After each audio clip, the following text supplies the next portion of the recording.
Breaking news this hour at townhall.com. I'm Bob Agnew with Washington. Vance Poulter, the man suspected of killing a Minnesota lawmaker and wounding another, is now in custody.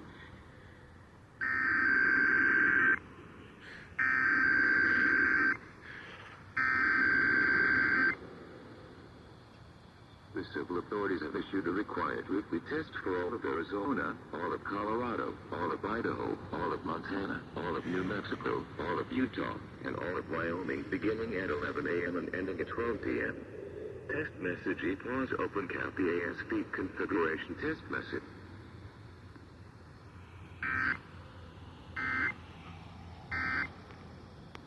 To kill Iran's supreme leader, Ayatollah Ali Khamenei.